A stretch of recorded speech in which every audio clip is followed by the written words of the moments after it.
The following program, Live and Learn, is made possible by Aging Partners. Find out more on their website at agingpartners@lincoln.ne.gov.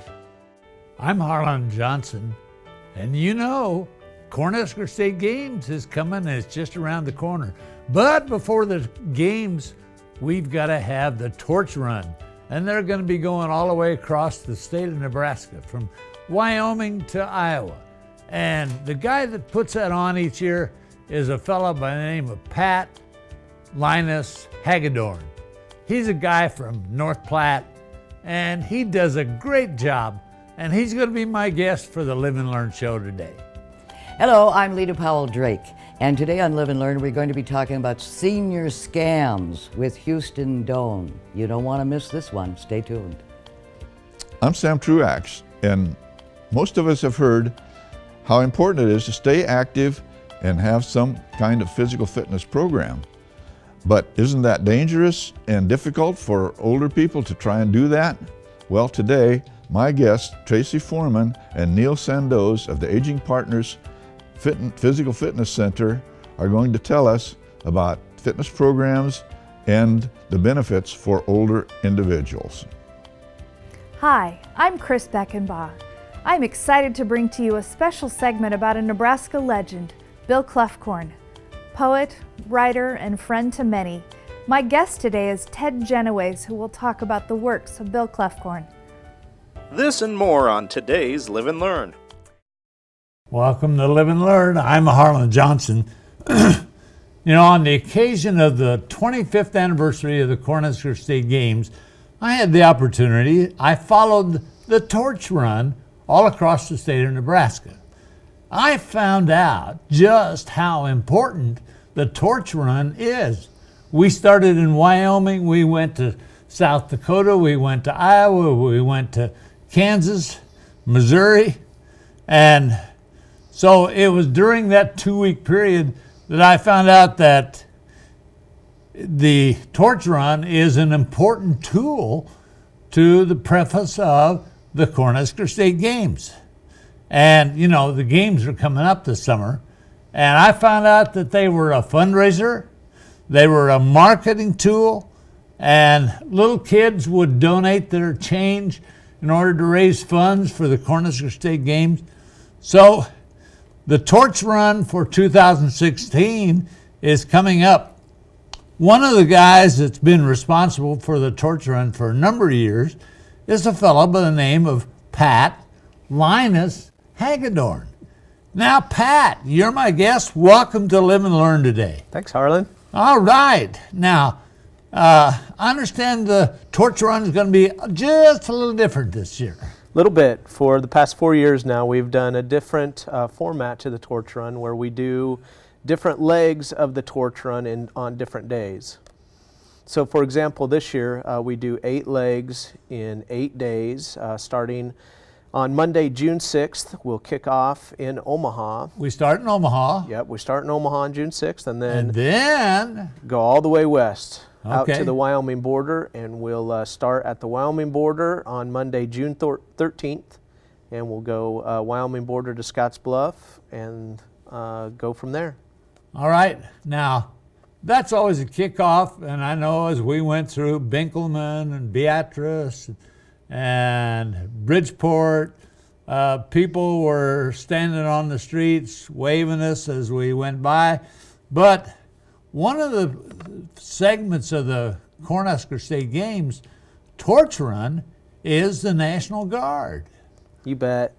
National Guard has been a long time sponsor of the torch run, but more so, they provide a lot of support out on the road as well. They give support vehicles for the torch run itself. They provide support for the runners, as well as they provide soldiers that get out there and actually carry the torch on the highway as well.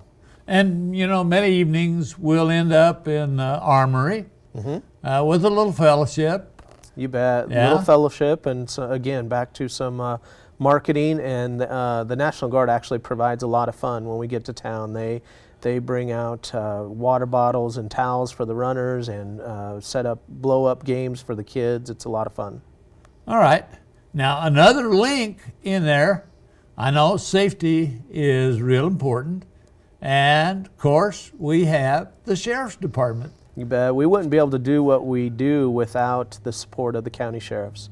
And they've been great to us throughout the years. We typically get a sheriff escort out on the highways, and then of course when we go into towns, as we go through traffic, we get police escorts as well. Well, I know they're directing traffic when they're in there in the middle of the city, and a lot of times they're the first car that you see when you're driving down the street, down the highway at 65 miles an hour, that there's that sheriff's car slowing you down to, hey, we got a little action going on up ahead of us here. Thankfully. Yeah, yes. Now,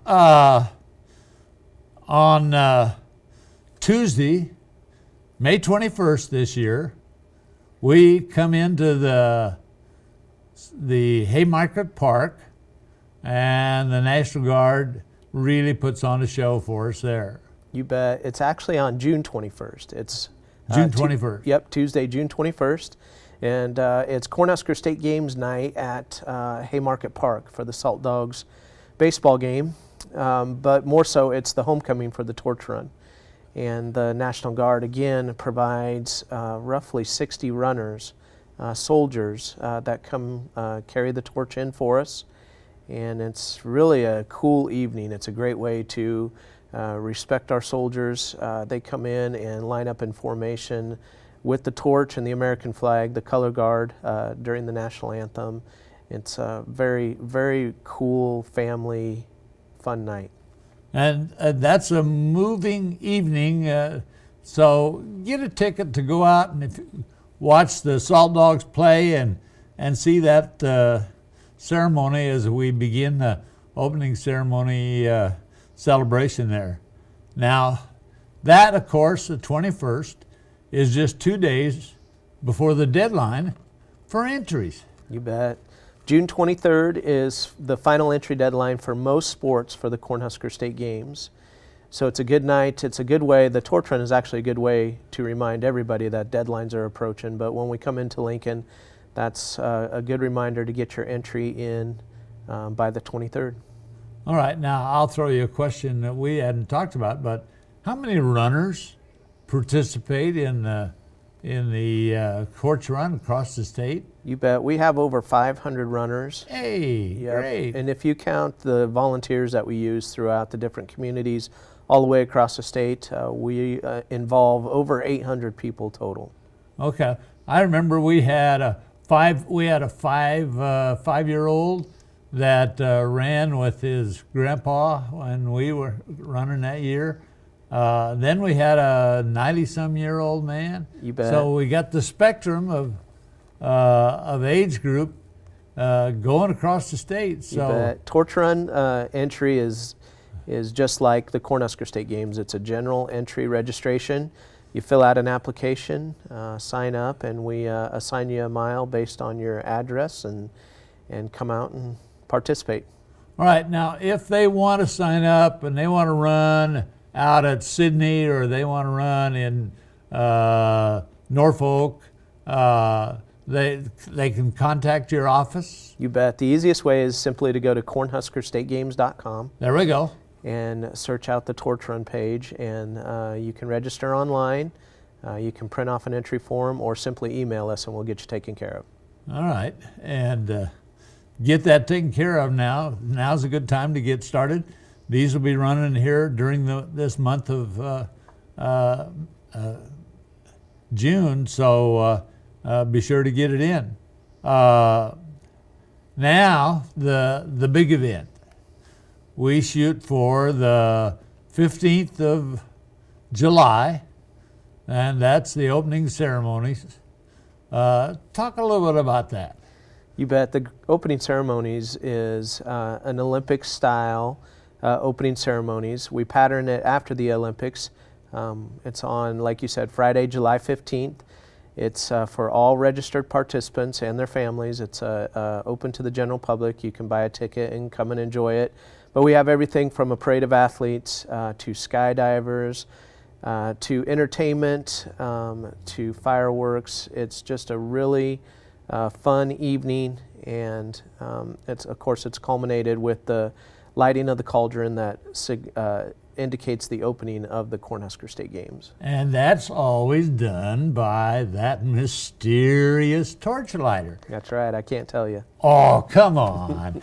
All right. Now, I've been out to the opening ceremonies for a number of years. You know, we're out there, it's hot, we're working during the day, it's sunny, but in the evening, the sun goes down and it's nice and cool out there. It's a beautiful evening to come and enjoy the festivities, enjoy the fireworks, enjoy the fun. We got a star-studded program for that night, probably this year again. You bet, and maybe the biggest star is we're back at Seacrest Field this year. Oh boy, there we go. Bringing it home. We've had a hiatus, so to speak, for the past couple of years, but we're back at the newly renovated Seacrest Field at 70th and A Streets. The ceremonies themselves will start at 8 o'clock, and again, more information on our webpage at cornhuskerstategames.com. And it's the 32nd annual Cornhusker State Games. Pat, thank you for what you and your staff and all the interns do in putting together the torch run. Have a good time out there on the road. And now thanks for coming and being on the Live and Learn show and talking about the torch run, because I know just how important that is to the preliminaries for the opening ceremonies and all the activities. So remember, thanks for being here, Pat. And remember, it's never too late to live and learn. Did you know that there is a silent crisis from border to border in Nebraska, where elderly Nebraskans may fear retribution, lack of care, or embarrassment? June 15th is World Elder Abuse Awareness Day, an opportunity to consider financial exploitation, neglect, and physical abuse of vulnerable or senior adults living in silent fear.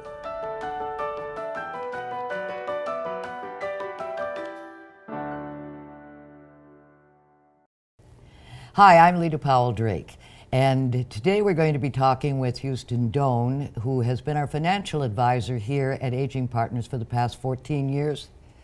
He's retiring, and I'm sure he's seen some and heard some very interesting situations over the past years.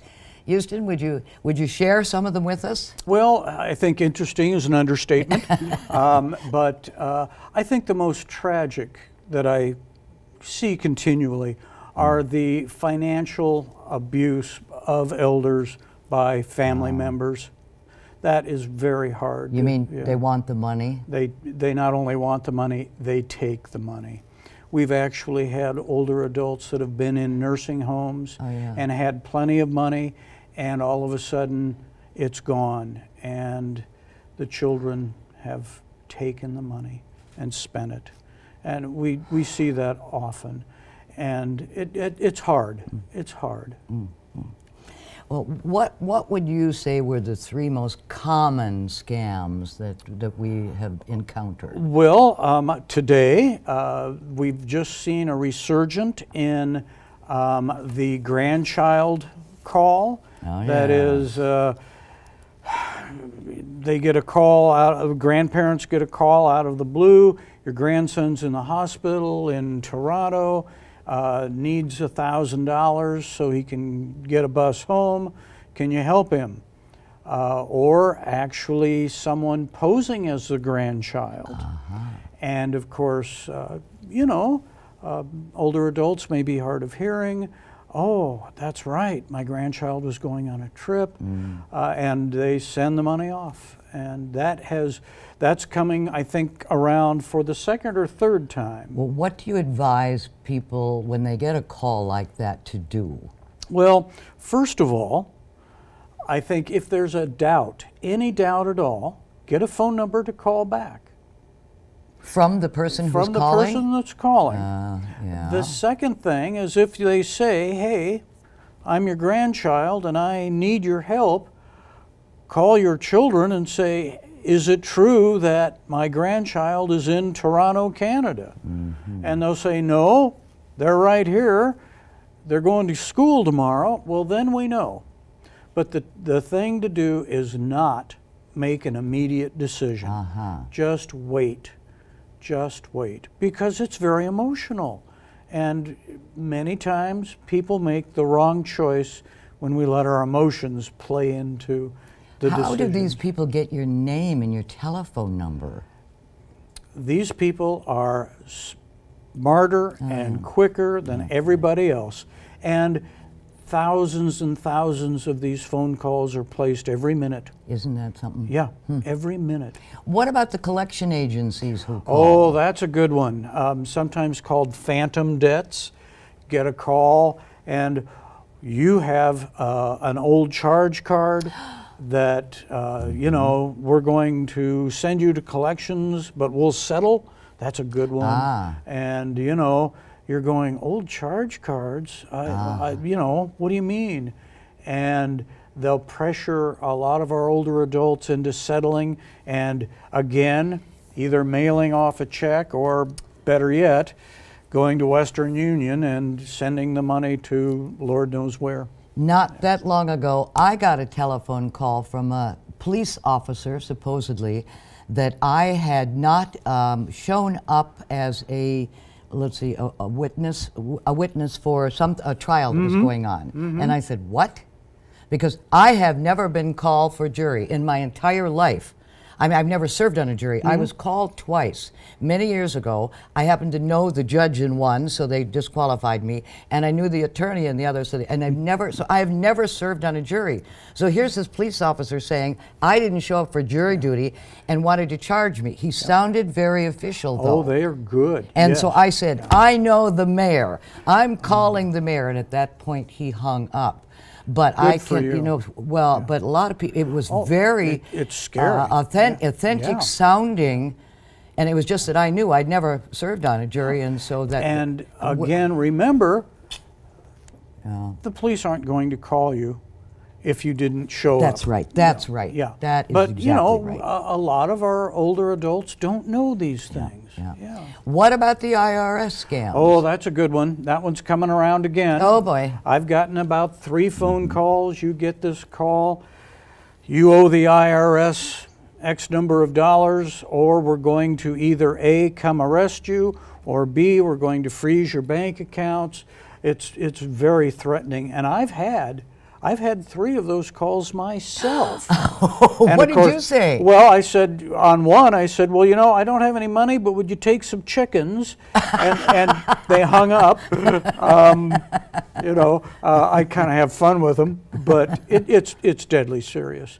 And, you know, they frighten and intimidate, and that's the aim. Yes. To scare people into making not good choices. And you say there's something brand new with regards to Medicare coming up. Oh my. So listen up, folks. Yeah, this is interesting. The last budget that was passed and signed by the president actually says that as of the year 2020, the Medicare supplement Plan F and Plan C. You know, what are those for people, you know, those don't quickly come to mind. Okay. Your Medicare supplement is your secondary insurance, like your Blue Cross, your Blue Cross, AARP, that covers whatever Medicare doesn't pay. It steps in as secondary. Yes. And you have a monthly premium. Okay. I certainly do. Yes. These plans, the Plan F and the Plan C, will be no longer offered after 2020. That's you took my breath away. Yeah, Wait a minute. But that's okay. You'll be able to keep your Plan F. If you already have it. If you have it, you just can't get a new Plan F. So that's all right. The thing that is important to understand is that a lot of insurance agents, unscrupulous agents, are really becoming quite aggressive, telling our older people, hey, your insurance is going away. No, it's not going away. You can keep it if you so decide. But if you wish to switch, you could, but they're getting very aggressive. And we've got about 3.5 years of this to build up, and we will see more of this, Lita. Well, but what about the people who aren't our age at this point in time? Will they not have that opportunity to get that supplement down the road? Yeah, no. That is, the F will go away. Oh boy. There are other supplements available. Remember, there's 10 supplements available. Okay. Just the F and the C are okay. going away. All right. So they can get a Plan G, which is very good. I have a Plan G. Okay. Well, if you want some more information, we're going to put this information up on the screen because I'm sure that you maybe have some questions. And who you're going to call? Well, you're going to call Aging Partners right here. The telephone number is on the screen at 402 area code 441-7070, and you can ask for the intake desk. Excellent. And you can have some of these questions handled because you won't be here. Oh, no. Okay, you're going to retire now. What are you going to do in retirement? Well, so many things you can't yeah, even I can't even, yeah, I just, you know. You're going to have some fun. Yeah, we are. We're going to have a good time. My wife and I have a cabin in Colorado. Oh. We're going to spend a lot of time there. I do cut down a lot of trees. You're kind of a builder, aren't you? Well, yeah, I have begun good with your hands. Well, I don't want to say I'm good. I try, but I've made some log furniture. Okay, we're going to take a look at some of the things that you've actually created. Yeah. Whoa. Yeah, did you make that bed? Well, I made... Make your own bed. Yeah, I did, yeah. I made the frame that the bed's sitting in, yes. Yeah, and that was actually from wood from our land there in Colorado. And I think you've made some other things too. Yeah. Oh, what now? A skinny table. Yeah, just a table that it's kind of fun. I think we've got another slide coming up. My wife wanted me to make wainscoting, and she wanted me to split the logs and then install them like paneling, and that took quite a while. But that was really kind of a lot of fun, and that's what the room looked like when I got done. So. Well, how did you get started in that way? As a young person? Oh, no. No, as an old person you started? As an old person, yeah. My son-in-law actually started talking about it, and then my father started talking about making log furniture, and then I'm going, well, that looks like I could do that. So I kind of just got in on the tail end. Well, you know, they used to have woodworking in schools for the boys. We Yeah. didn't have the opportunity, but the boys did. And I took woodworking. And see, that would be so helpful, you know, with the girls, if we had been able to learn those tools. That's true. That's true. But, you know, it's never too late to learn. What a good phrase. We could use that on this You show. could, It's yeah. never too late to live and learn. Well, there's a lot of danger out there, unfortunately, with unscrupulous people, scam artists, and I'm afraid we fall victim, especially those of us who are older, who aren't quite certain. Your phone rings, and you know, you got to. I always rush to the phone because it might be something very important. And then to have this kind of thing happening. So he's really advising, just cool it. Yep. You know, try to get a phone number, which may or may not, if you try to call it back, may or may not work. And check the sources with all the stuff that's coming up. Absolutely. Okay. Yeah. Well, enjoy your retirement, my dear. Well, and thank you so much for having me on. I appreciate it. Well, thank you for your past 14 years of service. We will miss you a great deal. Thank you, but it's been I'm a gonna lot cry. of fun. No, don't do that. Okay, and I hope you don't, when you're at altitude out there in Colorado, I hope you don't get a nosebleed. Okay. Thank you. Houston Doan has been our guest today, and remember, it is never too late to learn to plan for your own retirement and avoid some of these scams.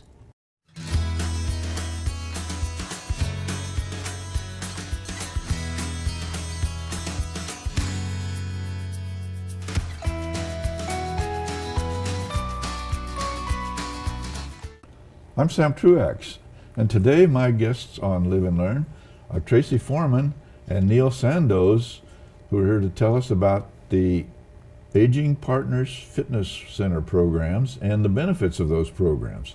Tracy, tell us about the Aging Partners Fitness programs and what you and the programs do. Well, our fitness program is located at 233 South 10th Street in the old police department. We have all kinds of very high-tech equipment, and we also have trainers that are available there on Tuesdays and Thursdays. We are open from about 7:15 till 4 o'clock in the afternoon. We have our trainers again on Tuesdays and Thursdays from about 9 to 2 o'clock if anyone is interested in coming in for a specialized program.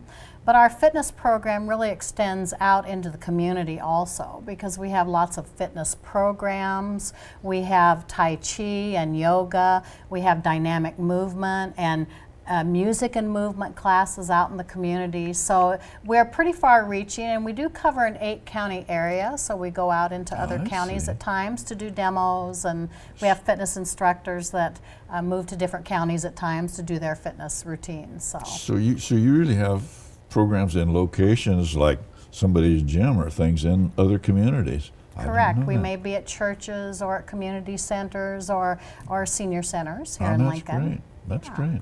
Well, what is the general character of your clientele? Are they? We serve primarily people over the age of 60, and those are the people that come to our fitness center. Neil is actually one of our participants that comes to our center. But we also have people that are under the age of 60 that come over their lunch hour, or if they get off work earlier, they'll come before work. Yeah. So all ages. I was going to say, some people might come with their parents when they come to help them with the program, but actually you have younger people that actually just come on their own and do. As long as they're 18 or older, we certainly are happy to have them come, yes. Do. Well, Neil, you're involved in the fitness program as a client. And what do you do there, and why do you do it? Well, I tell you, I started about 7 years ago. I actually worked with Aging Partners as a financial counselor. So I was familiar with the program, but I weighed about 45 pounds more at that time than I do now, and I needed to lose some weight. Plus, I knew that they had the trainers down there to help you set up a program. So that's what I did. I went in and had them set up a full body workout for me, and they have the state-of-the-art equipment to get these things done, and so I do a full body workout about 3 times a week, and I try to exercise every day if possible. And it's paid off because I've lost about 45 pounds over the 7 years. And are there some benefits there of that, such as? Well, it gives you more energy for sure. A lot of times when I get through my workout, I go home and mow the grass because I just feel like I'm ready to go. You still feel, that's right, you still have some. Well, that's one of the benefits of the people that you mentioned that are trainers in your place. They can, the clients can come and get a personalized program like Neil got, a full-bodied, and so. And we do have the trainers there Tuesdays and Thursdays, but I'm one of the trainers, and they can set up an appointment to come in and see us if they can't get there on a Tuesday or a Thursday. So they just need to call ahead and let us know what time they'd like to come. Well, I know there's many beliefs by older people, such as if I exercise, won't I have a heart attack, or if I'm too tired and stiff to ever think of doing any exercises. Are there any truths to those problems with older people? Well, I can tell you honestly, Sam, I have never met a doctor who has said that you should not exercise if you have a health condition. And I believe Neil has a health condition also. Was it health related? Yes. Yes, I sure do. I had an experience 2.5 years ago where I had a 5-way bypass, a heart attack, and the doctor, my surgeon, told me that had I not been working out prior to the surgery, I probably would not be here talking to you today. So it's really a big deal for me. I think that is a pretty big benefit of working out, isn't it, Neil? This program is a big part of my life right now. Well, were you too stiff and tired to start it out, or how were you feeling? Well, you know what they say, no pain, no gain, and that's the way it is. That's right. Yep, that's right. And as you were pointing out, it is a benefit to go through that little bit of pain to save a heck of a lot more pain, huh? Now, my experience now is that if I don't do it every day, or at least 3 times a week, my body feels just loggy. Yes, you know. yes. Yeah.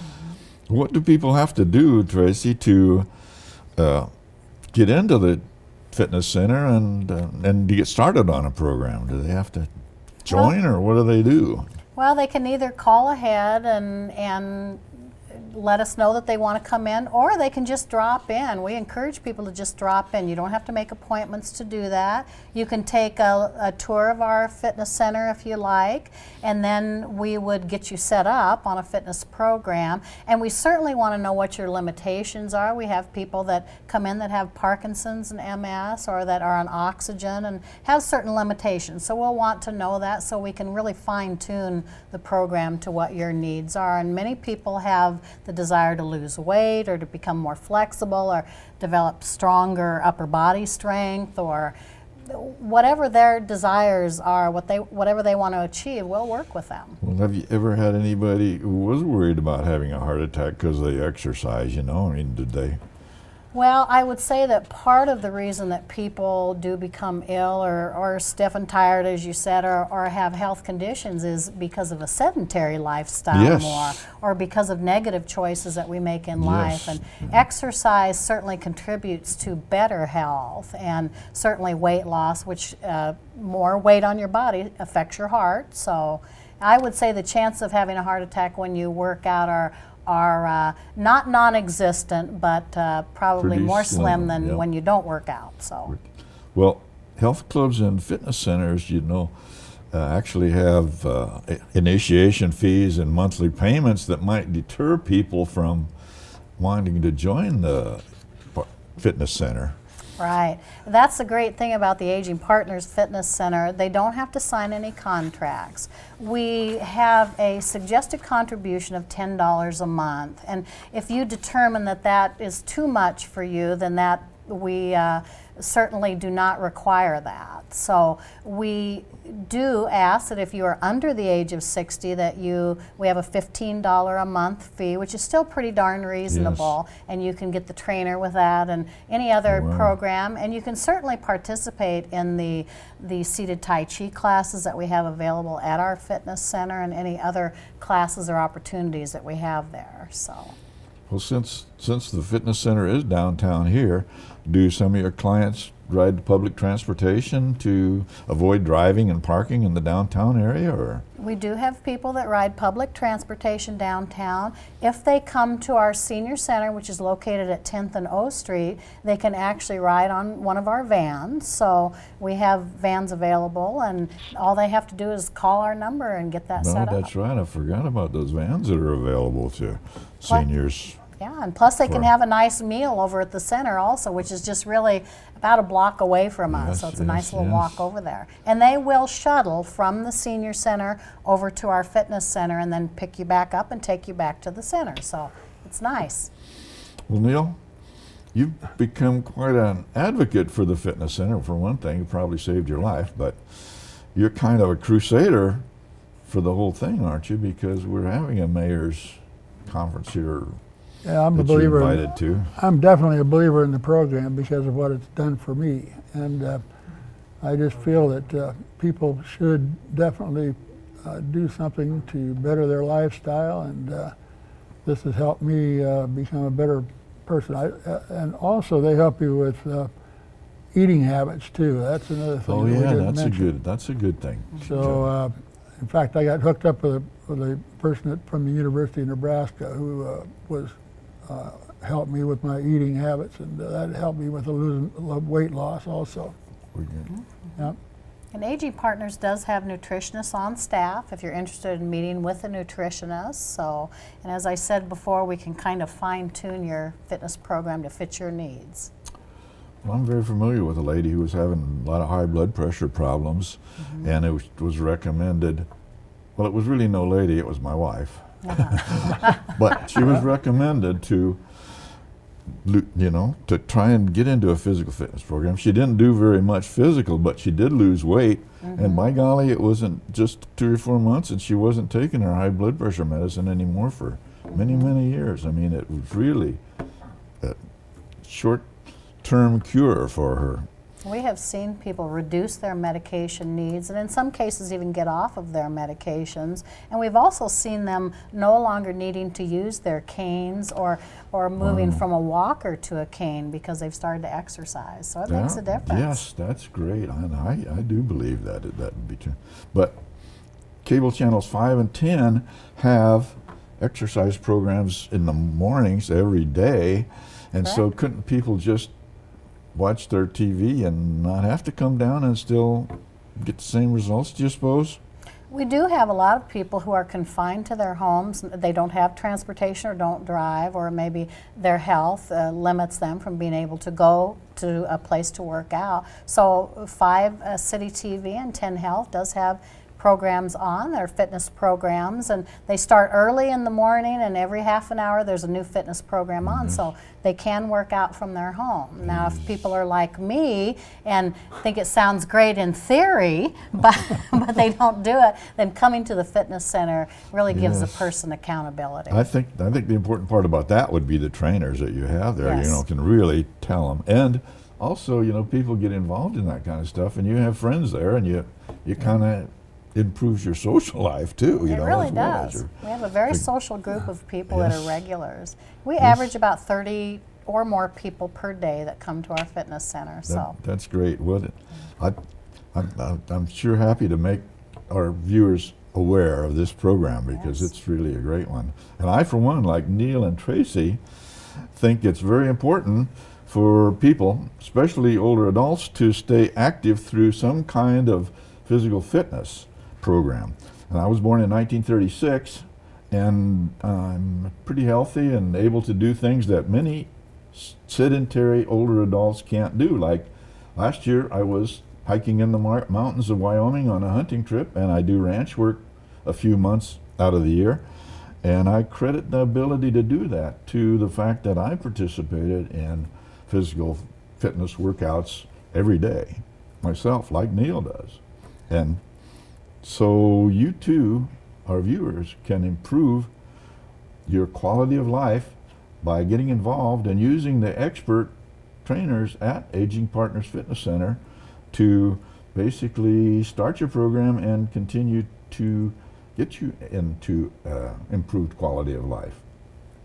I'd like to thank my guests, Tracy Foreman and Neil Sandoz, for telling us about the Aging Partners Fitness Center programs at 233 South 10th Street.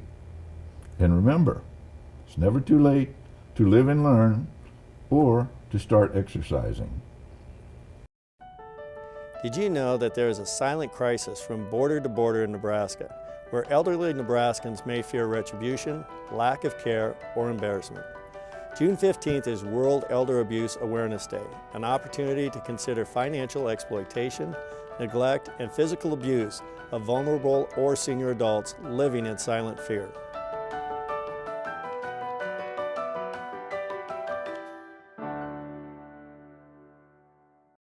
Welcome.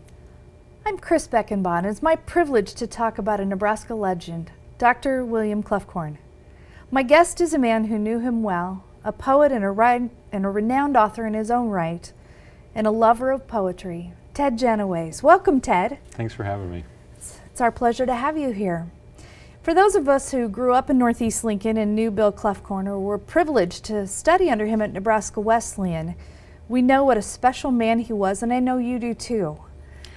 Yeah, Bill was a major influence on my life. I was lucky when I was still in high school to get to meet him when I attended the Nebraska Scholars Institute, which is a program for high school students hosted at the University of Nebraska, and Bill taught the poetry workshop.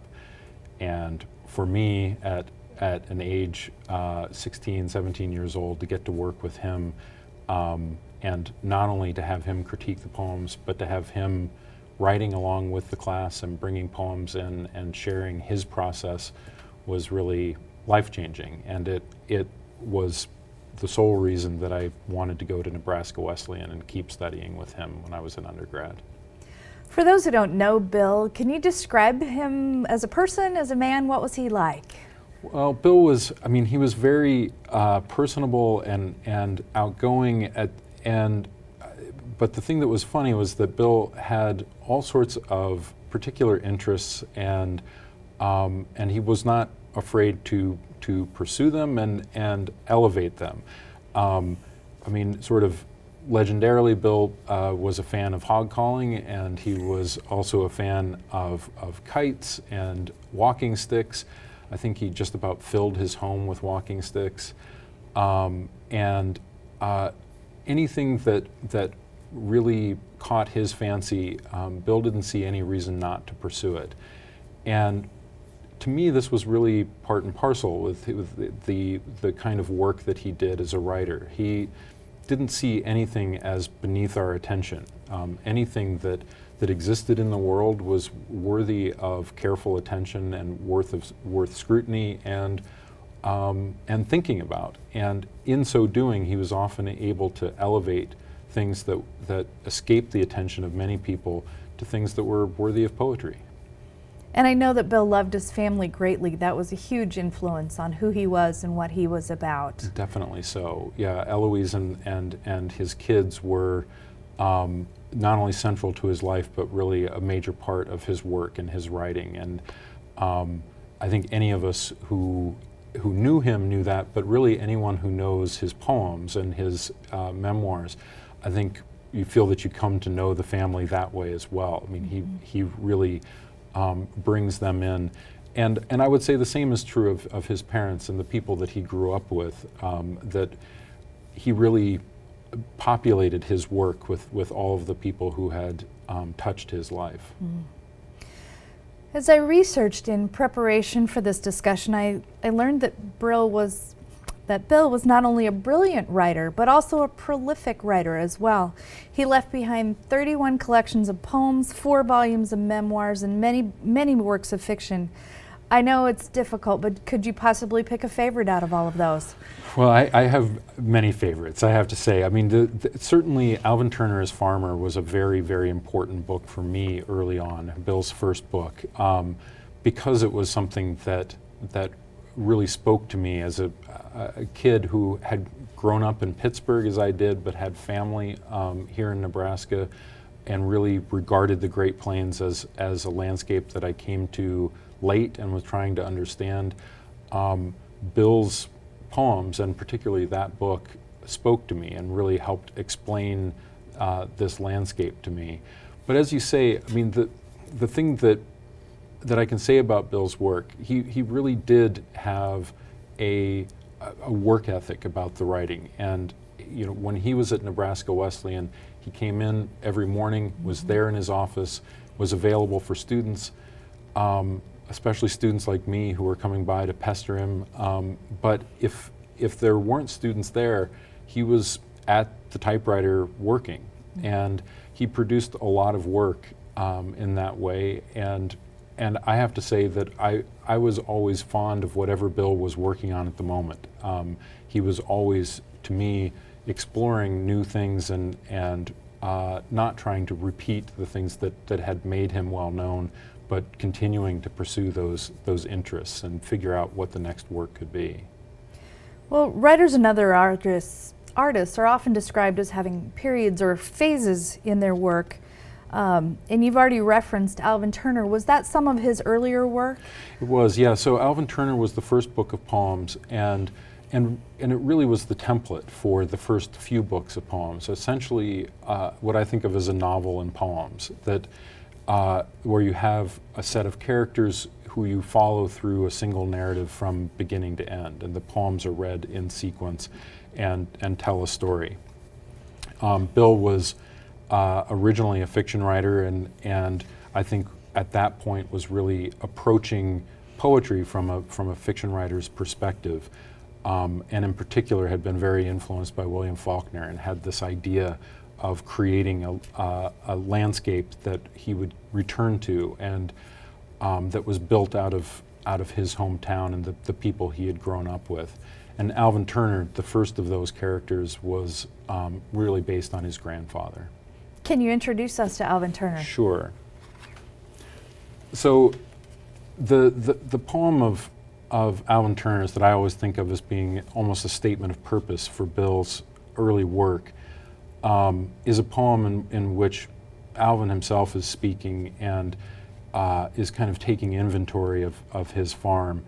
And there's this, it starts with this kind of unusual confession that he's a dirt farmer who dreams of poetry.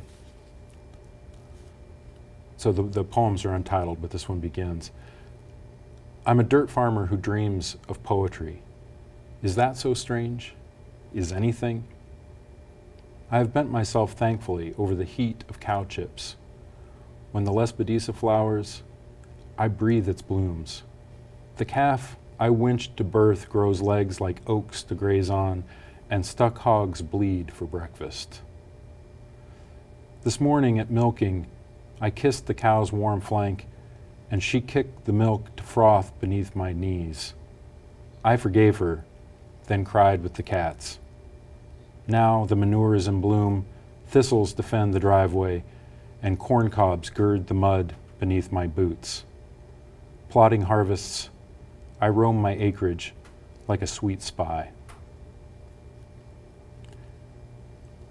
And again, to me, with that poem, not only that careful attention to language and observation, but that final statement that seeing the world like a sweet spy, to love the world but also be a little furtive in the glance, taking inventory secretly in a way that allows you to see things the way they are when no one knows you're watching. I know in Bill's other works, in Alvin Turner, it begins, but in other works, he references the railroad frequently. Can you talk about that a little bit and how that it shows up in his work in reference to small town life? Well, I think, any small town on the Great Plains, so many of which were created by the railroads and divided by the railroads, those tracks define the town. There's the right side of the tracks and the wrong side. And Bill often talked about himself having grown up on the right side of the tracks, but just barely, and being interested, of course, in what was going on the other side and why that divided the community. And I think that becomes, for many people, especially in small towns, that first gateway to the rest of the world, where you start to realize there are things that divide people, and there are things beyond the world that I've been given as a child, and so I think it becomes a metaphor for the rest of the world and the desire to explore it, at the same time that it remains a literal place where things from far away come through, often not slowing down, and just the rhythm of the trains coming through and of the train itself, becomes a part of the poems. The rhythm almost being a counterpoint to the poem itself. Absolutely, yeah. Well, I mean, so much of Bill's poetry was built on a kind of incantation and a repetition, and I think certainly the rhythm of the tracks is likely to be one of the sources of that. Do you have another poem you want to share with us, Ted? Sure. So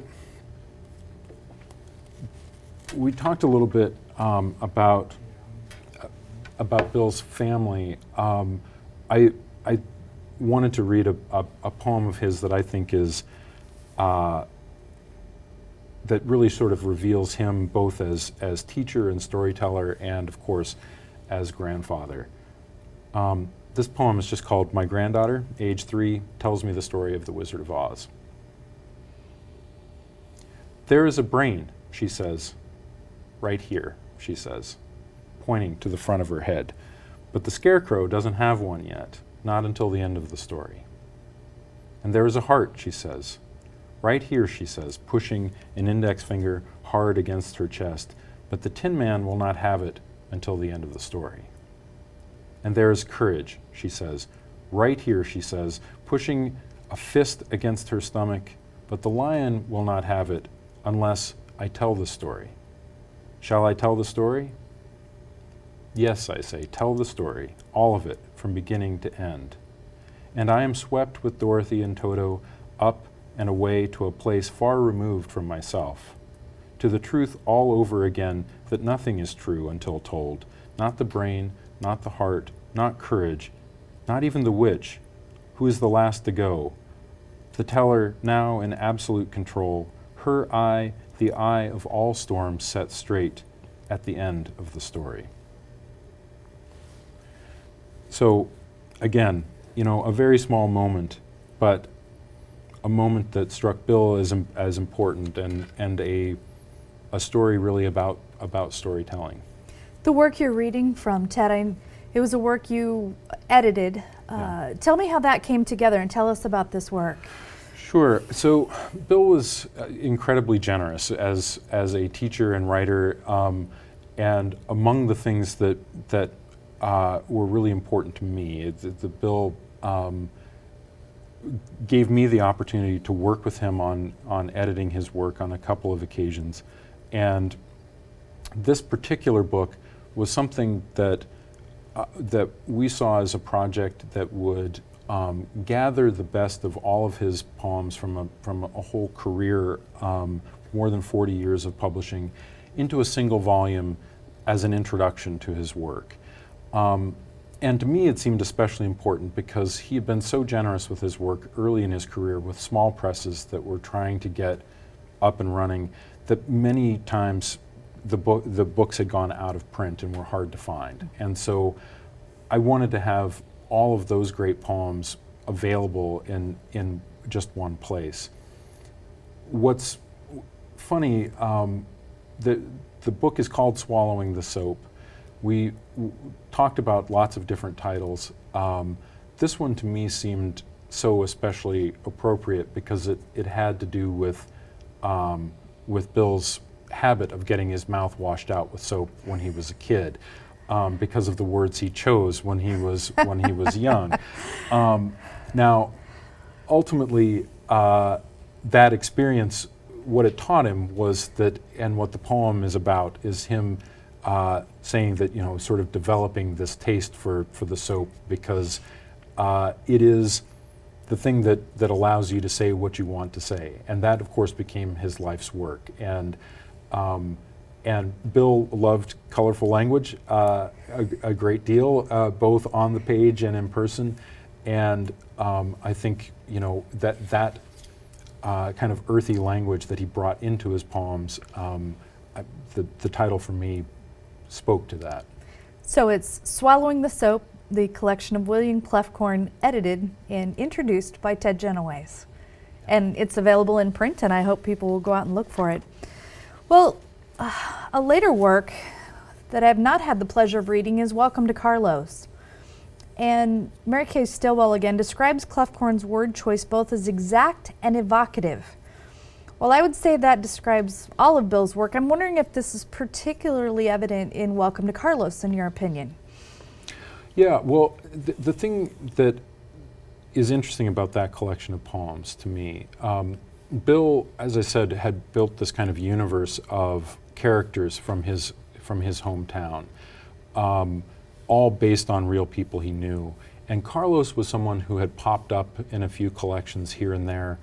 But when I was still an undergraduate and working with Bill on some of his uncollected poems for a book called Burning the Hymnal, that title poem was a poem entirely about Carlos. And we talked about why this poem hadn't been included in some of the other collections. And he said, well, that Carlos was such a strong character that he was almost problematic for the storytelling because he demanded to be somewhat at the center of attention. And I think it was really out of those conversations that Bill returned to this character of Carlos and started writing poems that gave him that full attention. And he was, the character was based on, again, someone from his small town, a person who in real life was named Nick Mora, who, as I said, Bill was sort of just barely on the right side of the tracks. I think Nick was just barely on the wrong side. And really those poems were about the being attracted to this other world, and a kid your own age who comes from a slightly different world that may only be across town from you. And of course, what Carlos also allows as a character is for Bill to unlock that other side of himself as well.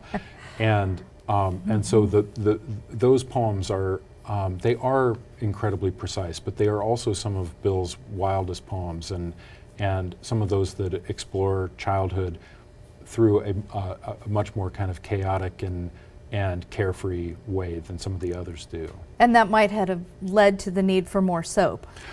I think that's entirely possible, yes.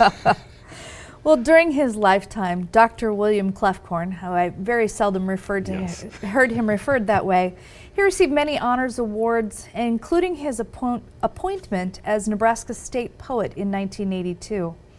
Well, since then, a Lincoln Elementary School has been named in his honor, where they celebrate Clefcornucopia by wearing plaid shirts and white mustaches and flying kites, having a parade, and reading poetry. What a delightful honor for a delightful man. Have you experienced Clefcornucopia? I have, in fact. My son is a graduate of Clefcorn Elementary School, and so we were fortunate to get to experience it a couple of times.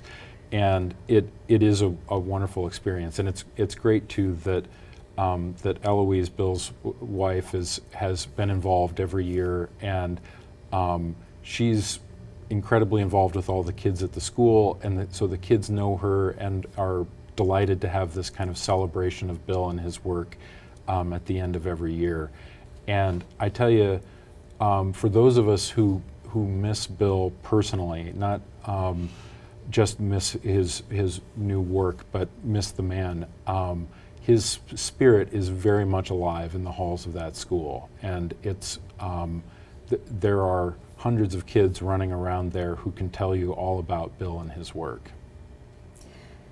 Well, Bill retired from Nebraska Wesleyan in 2002, but continued to write and promote writing across Nebraska until his passing in 2011. And as you've mentioned, he's dearly missed by those who were privileged to be in that inner circle, which was so open. He was such a giving individual. As our viewers may know, there is a statewide celebration coming to Nebraska in 2017 to celebrate the 150th year of Nebraska's statehood. And I'm even going to attempt to say sesquicentennial this morning. There's a list of 150 books to read suggested by the Nebraska Literary Heritage Association. And is it any surprise to you that there's Bill Clefcorn's work is included in that list? No, I don't know how you could have such a list and not have Bill included. Well, that list is available at nebraska150books.org, and a long list of authors are there. Willa Cather, Beth Streeter Aldrich. Goodnight, Nebraska is a work by Tom McNeil. There's a nonfiction list, includes Joe Starita's classic, I Am a Man, Chief Standing Bear's Journey for Justice. Of course, Old Jewels by Mari Sandoz, and the Keith County Journal by John Janovy Jr.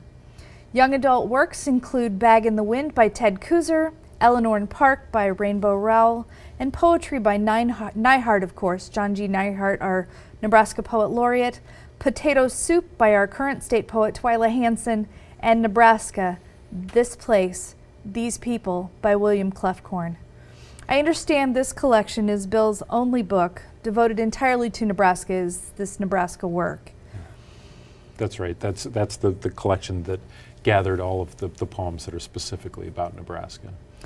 And these works on this 150 list are available at the Lincoln Public Libraries, as well as for purchase at Nebraska museums and bookstores. It has been an honor to talk about our friend Bill Clefcorn and to have Ted Genoways, a well-known author in his own right, here to do so. Thank you for being here. Thanks so much for having me. It's a pleasure to talk about Bill anytime. I also want to thank Carlos Fry for the beautiful, beautiful work that has been our backdrop today. And Carlos is also a Nebraska author. Well, pick up your pen, viewers, and your keyboard and your typewriter, whatever you have, and start writing. You never know what you might create and leave as a legacy for future generations, like Bill Clefcorn has left for all of us. And remember, it's never too late to live and learn.